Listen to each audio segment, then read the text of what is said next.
Hierdie is die heel laaste deel van vraag 2. As jy nog nie die begin van hierdie vraag gekyk het nie, kyk gerus na die ander video, maar hier is die laaste deel van vraag 2 van November 2025. Hierdie vraag lui soos volg: hoek theta word verklein terwyl die grootte van krag F konstant bly. Hoe sal die wrywing wat op die blok inwerk beïnvloed word?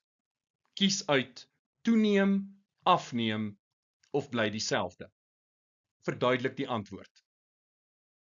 Kom ons begin by 'n baie belangrike brokkie inligting wat aan die begin vir ons gegee is. Die blok ervaar maksimum statiese wrywingskrag. So hou in gedagte dat hierdie 5 kg blok is baie naby aan die punt om te begin beweeg. Dit is wat jy eerste in ag moet neem. Tweedens, en ek weet nie of baie matrikulante dit gedoen het nie, jy moet na die totale stelsel kyk. Hierdie vraag tel 4 punte. Nou, hier is 2 komponente wat albei deur theta geraak word.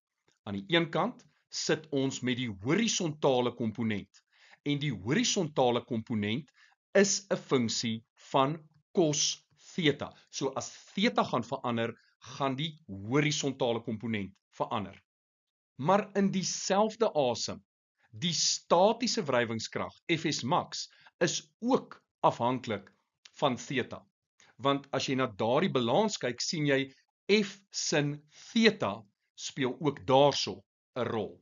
So met ander woorde, wat jy moet weet van die begin af, as ek theta gaan verander, gaan 2 aspekte verander. Aan die een kant die horisontale komponent en tweedens die maksimum statiese wrywingskrag. Kom ons begin waar die vraag begin het. Theta is 33,56 grade en ons weet die horisontale komponent is 15 Newton en ons weet dat die maksimum statiese wrywingskrag is ook 15 Newton. So hier het ons balans, die 2 kragte links en regs is ewe groot en dit beteken dat die blok nêrens heen gaan nie. So wat ons nou gaan doen is, ons gaan theta vervang met 'n kleiner waarde soos wat die vraag van ons verwag het. En kom ons gaan en kyk wat gebeur as ons die hoek verminder na 33 grade. Ek sê dit weer eens, jy kon nie net gekyk het na Fs max nie. Jy moes ook gekyk het na die verandering in die horisontale komponent. Die hoek is nou kleiner, hy's nou 33 grade. Dit was 33,56, dis nou 33. Kyk, ek het bloot die hoeke gaan verander, die 18 Newton toegepas, dit bly konstant. Die vraag het ook vir jou gesê, daardie 18 Newton bly konstant. Maar kyk wat gebeur hierso. Die horisontale komponent is nou groter as die statiese wrywingskrag.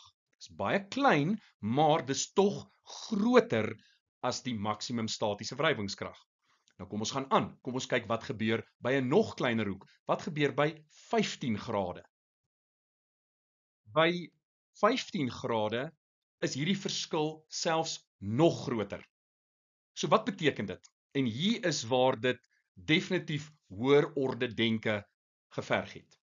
Dit beteken dat soos die hoek theta kleiner gemaak word, gaan die horisontale komponent groter wees as die maksimum statiese wrywingskrag.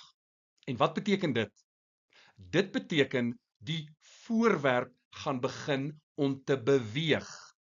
Nou is daar beweging. Nou is dit nie meer die statiese wrywingskrag waarna ons kyk nie, nou kyk ons na die kinetiese wrywingskrag. En wat weet jy van statiese wrywing versus kinetiese wrywing?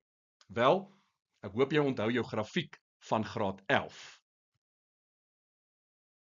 Lekker kom die graad 11 werk nou weer terug. Duidelik kan jy sien, die kinetiese wrywingskrag is 'n konstante waarde, dis 'n reguit lyn. Dis die eerste ding wat jy moet weet. En dan die tweede ding, en dit is krities vir die beantwoording van hierdie vraag. Die kinetiese wrywingskrag is laer as Fs max. Dis laer as jou maksimum statiese wrywingskrag. So wat gebeur in praktyk in hierdie vraag. Sodra die hoek kleiner word as 33,56 grade, is die horisontale komponent groter as die maksimum statiese wrywingskrag. Dit beteken die blok begin te beweeg. En wat is die effek op die wrywingskrag? Ons kyk nou nie meer na die statiese wrywingskrag nie, nou kyk ons na die kinetiese wrywingskrag en daardie waarde sal laer wees as die statiese wrywingskrag. Met ander woorde, die antwoord is afneem. En gaan dit aanhou ongeag hoe klein hierdie hoek word? Wel, om daardie vraag te beantwoord, kom ons kyk na 'n hoekgrootte van 8,46 grade. Die hoek is aansienlik kleiner. Dis nou maar 8,46 grade. En wat tel jy op? Die maksimum statiese wrywingskrag en die horisontale komponent is nou weer ewe groot. En dit maak dinge baie interessant, want wat is die antwoord op hierdie vraag? Dit gaan afhang hoe jy geredeneer het. As jy met ander woorde sou begin het met 33,56 grade en die hoek klein bietjie verminder het, na 30, 25, 20, selfs tot by 10 grade, sou jy gesien het, die horisontale komponent groter as die statiese wrywingskrag, die voorwerp beweeg, daar is 'n afname in die wrywingskrag wat inwerk op die blok.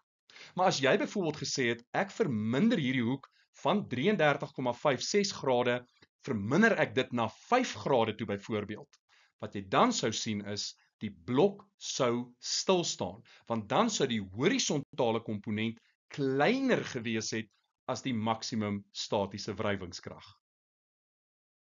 Hier sien jy dit ook met 2 grade. So met ander woorde, as ek aanhou om hierdie hoek kleiner te maak, die blok gaan stil staan, die blok gaan nie beweeg nie, en dan sit ons met 'n toename in die statiese wrywingskrag. So Excel is 'n wonderlike ding, en as 'n mens ons twee vergelykings vat en ons verander theta, soos wat ek hier gedoen het, sien ons begin hierso en daar is beide die wrywingskrag, wat in hierdie geval die statiese wrywingskrag is, en die horisontale komponent beide gelyk aan 15 Newton. En nou sien jy, die oranje lyn is die horisontale komponent en jy kan sien dit is meer as die blou lyn en die blou lyn is die maksimum statiese wrywingskrag. Met ander woorde, vanaf 33,56 grade tot en met daai 8,46 grade, as jy die hoek verander, gaan die blok beweeg. Ons beweeg van statiese wrywingskrag na kinetiese wrywingskrag, daar's met ander woorde 'n afname in die wrywingskrag. Maar vanaf 8,46 grade tot by 0 grade, sien jy wat daar gebeur? Daar is die blou lyn weer groter as die oranje lyn en in daai regime gaan die blok nie beweeg nie. So, hoe moet 'n mens hierdie vraag beantwoord? Dit gaan afhang van hoe jy geredeneer het en dit gaan baie interessant wees om te sien wat die memorandum gaan sê van hierdie vraag. Want tegnies is daar meer as een korrekte antwoord.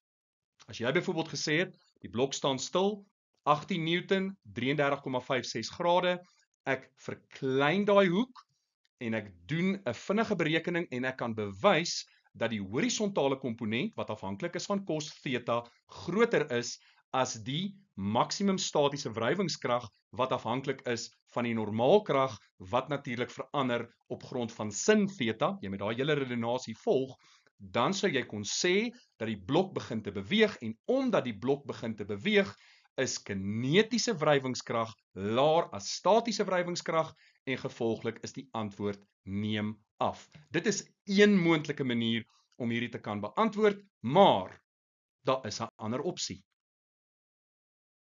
As jy byvoorbeeld sou gaan en sê, nee, maar ek verminder die hoek van 33,56 grade en ek gaan direk na 4 of 3 of 2 grade. Wel duidelik kan jy dan sien dat die horisontale komponent kleiner is as die maksimum statiese wrywingskrag. So in daardie geval is daar 'n toename in die wrywing wat die blok sou ervaar het. So toeneem, as jy so geredeneer het, sal ook korrek wees, maar dan is dit spesifiek van toepassing tussen 8,46 grade en 0 grade. En net om dinge regtig interessant te maak, hier is opsie 3, wat ook tegnies aanvaar sal moet word. Gestel, jy sou werk 33,56 grade, jy begin om te verminder, wat gebeur met die blok? Die blok begin te beweeg. So duidelik kan jy sien, die wrywing gaan uit die aard van die saak dan afneem, want ons beweeg dan na die perslyn toe. Ons het dan te doen met kinetiese wrywing.